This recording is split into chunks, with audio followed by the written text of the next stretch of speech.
Hello. Hello. Welcome back to the podcast. Yes, welcome to the Laurent Collective podcast. And we are here today, and we're a little cold, but that's all right. And we are just reflecting that we were reflecting a little bit earlier about how I feel like we've talked about our house a lot. A couple, I don't know, like 4 or 5 podcasts back, we talked about just moving things around in our space and simple changes and stuff. But we've been in our home just over a year now, in our flat that we live in. And I think we talked to you guys, I can't remember, because it's been a year, about the process of finding this home. And just when we were looking for a house to live in and to move in and stuff, it was really hard to find something. I don't even know how many properties we ended up looking at. Well, and we had lots of visits where we were like, oh, we absolutely love it. And then just didn't. It didn't work out. It's a whole thing maybe to explain another time, but there's a whole... yeah, that could be a UK versus US thing. Yeah, when it comes to renting here versus the difference of renting in the States. But basically, like, we got outbid, and we'd have to go into... That's a whole other topic, but outbid on several properties. And yes, that is for rent. That is not for buying a house. Yeah. And so when we found this place, first of all, we got it. So that was like... great. Amazing. And I remember going into it and moving into here thinking, well, I mean, it's all we could get. That's literally kind of the attitude that I thought. I don't know where you were. Where were you when we... I was so done looking at stuff by that point. I just... Yeah, I mean, I think we were so close to, like, not really... Like, to be honest, we were so close to not having a place to live in because... Our other landlord wanted us out. Our other place wanted us out. That I was just like, great, we have somewhere to put and go to sleep. Like, okay, like, let's just get our stuff over there. That kind of thing. I don't know if I really had any other thoughts at the moment of like, ooh, I can't wait to see what we're going to do in this room, in that room. I think it was more of like, I'm just thankful that we have, like, a place to go sleep. Yeah. Yeah. And it was, you know, we had, of course you do, right? You probably find this if you have looked for a house or a place to rent as well, is you have this idea in your head of these things that you want. And there's always this like dream things like that would be great if we had these 5 things that would, nothing wrong about and there is nothing wrong about that. You know, even at least here when you talk to an estate agent and you tell them that you're looking for a property to rent, they ask, like, what are the things that you want? And they almost laugh at you because they know that's not going to happen in one place. Like, that's just not possible in London. And so you have to figure out what are the priorities, what is important to you, and that kind of thing. And while our landlord wasn't pushing us out for a personal reason, we actually don't know why. We were told that he was going to raise the rent a lot and redo the property. Or he was going to sell it. He was thinking about selling it. I still don't know what happened in the end. But we've heard rumors from neighbors, but whatever. For whatever reason, we didn't have that place to live anymore. And a year now into this, like, sure, like, we don't have a garden or what we would call in the States a yard. We have a couple balconies, one that's filled with bicycles, but that's all right because we can't park them out and they'll get stolen, basically, even if we lock them up. So I would say a year into it, though, like, we really love this place. Sure, there are things that I'm sure we could both still say, like, wish we had that, wish we had this. Wish, you know, we weren't on top of somebody so we didn't feel self-conscious about our kids jumping around in their bedroom with the person below us and that kind of thing. They've only complained a couple times. But it wasn't about the jumping. It wasn't about the jumping. It was about other things. But I think what I am realizing is both of us really could focus on those things, and our kids could too, really focus on the things that we didn't get in this house versus focusing on the things that we really love about this house and how that totally changed our perspective. And I want to be clear. I feel like I'm always putting caveats in our podcast. I want to be clear that, like, there are hard things that we've gone through that are really hard that we have to sit in that and that kind of thing and have to really address that and move through that season of life. And that focusing on the positives was great. And people would say that to us, or, you know, we talk about the things we were grateful for and stuff like that, but it didn't take away the hard things. And so that's not quite the same thing that we're talking about here, because that's hard. That's really hard. We have been there. We know what that's like. This is more of, you know, if it's your home, if it's, you know, I mean, your home is the big thing I can think of. Home, holidays you want to go on, like the things that we tend to hold an expectation or a dream to. I'm totally guilty of that. And then realizing like, oh, actually, you know, we had somebody say to us once when I said, well, we've only, in the first year that we lived here, we had only traveled, I say traveled.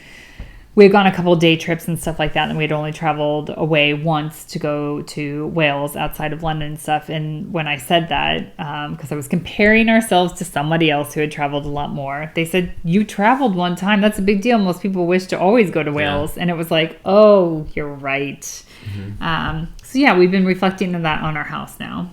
When you say like that's... Yeah, I mean, well, I think it's just more of like overall, like thinking about that in our house and thinking about you know, where we live, like what we have, like all that kind of stuff, thinking about that kind of stuff and actually changing the perspective a little bit, and instead of going, oh, I wish it was this way, or I wish that was different, or I wish we lived in a different area of London, or, you know, those kind of things, like actually being really thankful or grateful for like the things that we do have, things that we have, like just simple things, like not and being, I don't know, like it sounds so cheesy, but it just truly is like the things that we just not focusing on all the bad things that we, or the things that we wish we had, and actually being like, wow, look at the things that I do have, look at the things that I get to do, look at the things that I get to see on a regular basis and experience, and just being grateful in some of that stuff. And like I said, like we are talking about some things that maybe are the comparison stuff. I'm not talking about like we have some friends going through really hard sickness and stuff like that right now. We are not talking about that right now. That is a totally different way. That's and like I said, we've been through some seasons that have been really difficult and that kind of thing. And so we're not saying just put a Band-Aid on it, look at all the positives and stuff like that. That is not at all what we're saying. It's more of, I guess it's actually, when it comes down to it, it's the desire to always want more. Yeah. And that's just innate in all of us. And so, you know, we've had this often. Not necessarily even just material things, but like just more of everything. Yeah, more of everything. And so it could be, you know, I caught myself, we took our kids to see, we got to see a show that was coming off the West End. I think it's off now. It came off the beginning of January. And we had to see it at the last minute. I got some cheap tickets. We went to see it. And then a week and a half later, we had already bought tickets for the kids to see The Lion King here. And we went to see that. And I felt myself when we were leaving The Lion King, I was like, oh, I wish we could do this more often. And I should have been like, we just went to 2 shows in 2 weeks. That is often. Now, that is not our regular. But again, there was no reason for me to have that thought process in that moment. I don't know why I had that, but I did. And so, you know, that's an example of something of like, why are we always wanting more? And I think that this, I mean, a lot of people will say, you know, it's because of social media and stuff like that. And yes, I think there is a lot of that, but I have a feeling that our parents and others felt like that before social media. I mean, whether it was they were seeing it through magazines or whatever it is, or advertising obviously is a huge thing of telling you always need more. It can be, I need more clothes, I need more, I need... Seeing what your neighbor has. Yeah, exactly. I need the fanciest thing of this, I need that. Like what, you know, when we were in the States, like we bought a new house, a giant, I mean, the TV was ridiculous. Yeah.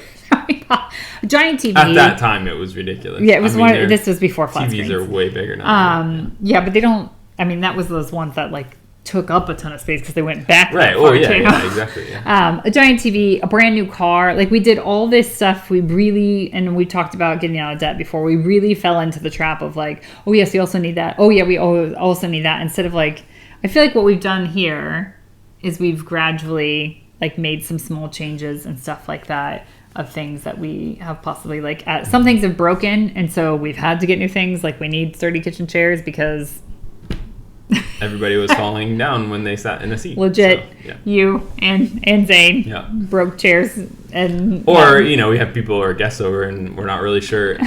I don't know if you can sit in that seat. I think that seat might break. You know, like, so there are things like that chairs. That happen. But I think I was really, thinking we have this amazing view out of,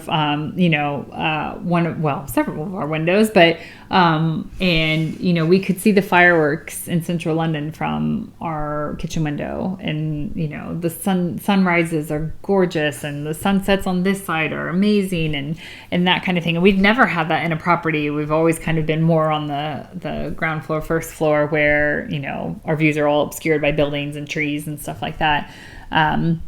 And so that is something like I'm so thankful for. It is such a unique thing. Like we've been able to witness like some historic stuff from our kitchen window when the Queen had her 70th Jubilee.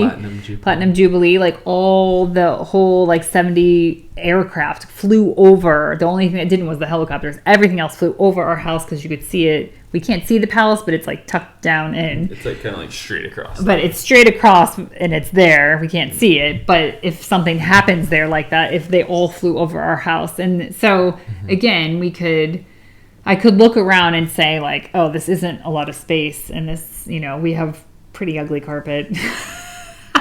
The kids love the carpet though. I don't know why. Because we've never had much carpet in our house. That's why they like it, I guess. But all that to say, I'm so thankful for some of those other things. And it's almost the taking away of wanting more, right? Yeah, I mean, definitely. But that's really hard to do. It is really hard to do. Because of social media and because of different things that you quickly fall into the trap of comparison. That then, spins you out of control, and it's like, well, so and so has that thing now, we should probably do that too, and they're going to this place in a couple of weeks, we should probably think about going somewhere. Those kind of things, instead of being like,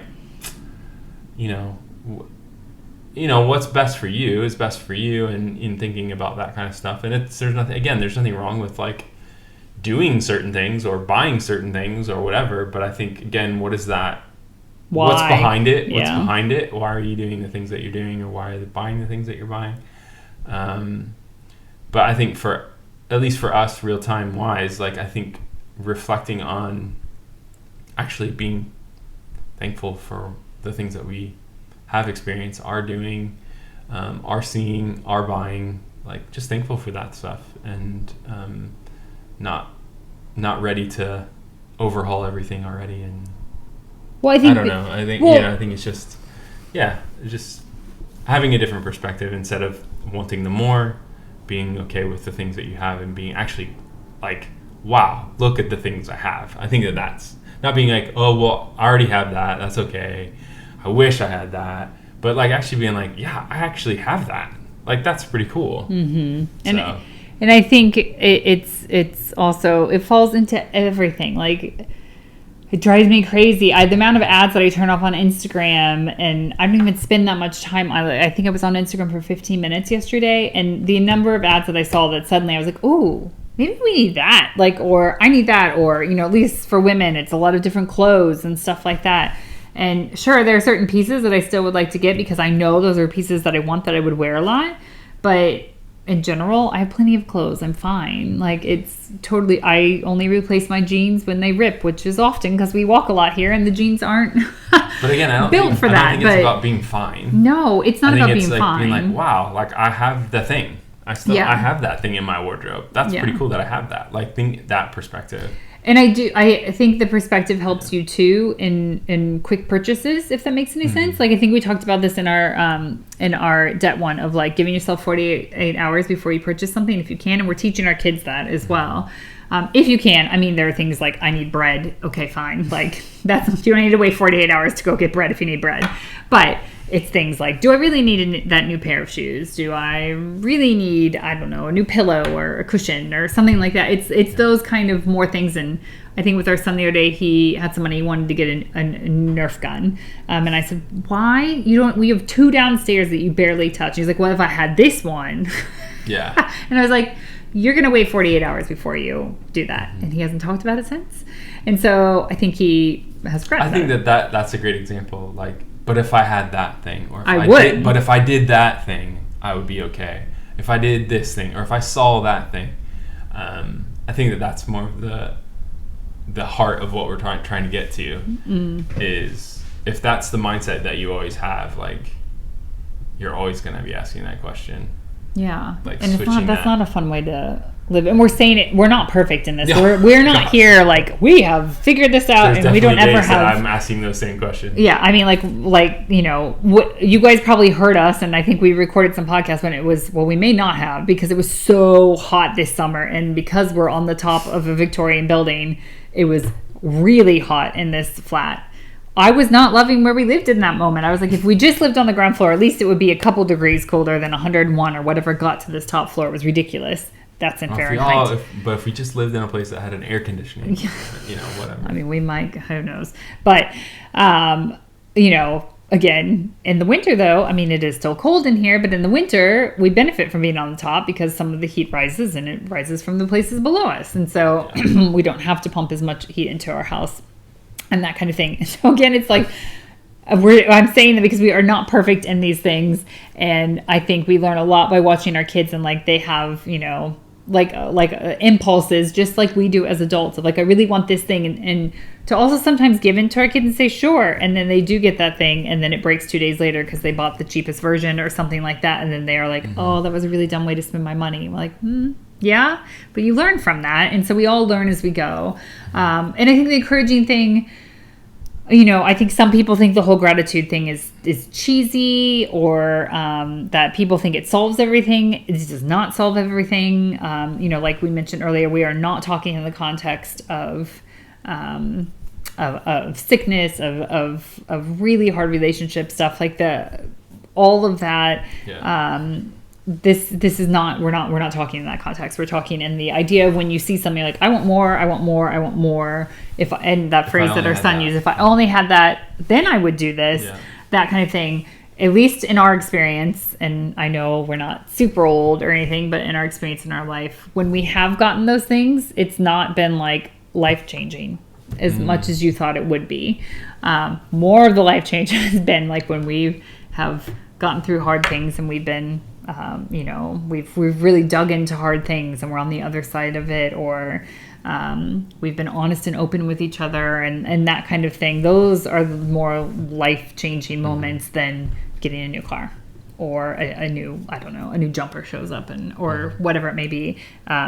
Those are not life-changing. Yeah. At least I can't think of something that would be. Even a new computer, as much as we need one right now, two actually, would be changing, because we wouldn't be dealing with computer problems as much as we are. I don't know that it's life-changing. Maybe. Of course, Pat's gonna argue that it is, because he really want a new computer. His computer is not being nice to him right now. We have had those computers for. They're older than our oldest son, so I think they're like 17 years old. So they've lasted a while. We got our money's worth out of them. We did get our money's worth out of them, but it is time to replace. But we will do it gradually, and it will not solve everything. So that's the attitude we're going into with it. It will solve a lot, sure there's lots but of not user everything. error in there somewhere. Yes. So we, I don't know if this podcast made sense or not. Hopefully it did to you guys. Yeah. But we did a lot of rambling because it was just us kind of processing a little bit as well for us. And so we'd love to hear from you guys. Like, what are ways that you don't give into the idea of more is where it's at? Or if I had this. Yeah, or if I had this. What are ways that you keep yourself in check with that? I think we're trying to do that more for each other now. And like I said, with our kids, of being like, like when one of us complains about something, of not saying that you can't like desire things, or you can't complain because it's too hot or something like that, or have dreams. Kind of thing, Like, we're not saying any of that. It's more of like, yes, but also like, look, I see you're complaining. Like, but I think it's just more if you stay in that place. It's not a great place to be. It's not a great place to be. Yeah, that's a really good point. Yeah, it's not staying in that place is not going to be a place where it's going to bring you joy, or is going to help you take in moments, or that kind of thing, where coming back to the place of like, oh no, but we do have this, or that kind of thing, really, really changes your perspective in it. So anyways, I say anyways a lot, I feel like. We'd like to hear from you guys too. Let us know what your thoughts are on this over on Instagram at Laurent Collective. If you're not on Instagram, you can find us at laurentcollective.com. as well, and reach out there. And you can leave comments on YouTube if you want. Yeah, you can. I always forget that. Yeah, you can leave comments on YouTube and stuff. You guys really do help us when you like and subscribe to the podcast on YouTube, and also when you do the same on wherever you listen to your podcast, and especially if you leave reviews too. That just helps other people find us if they want to hear our ramblings about things like this, or if you share your the podcast with friends, that helps us as well. Just kind of helping other people out there in the world. So yeah. Thanks you guys for joining us, and we will talk to you soon. See ya.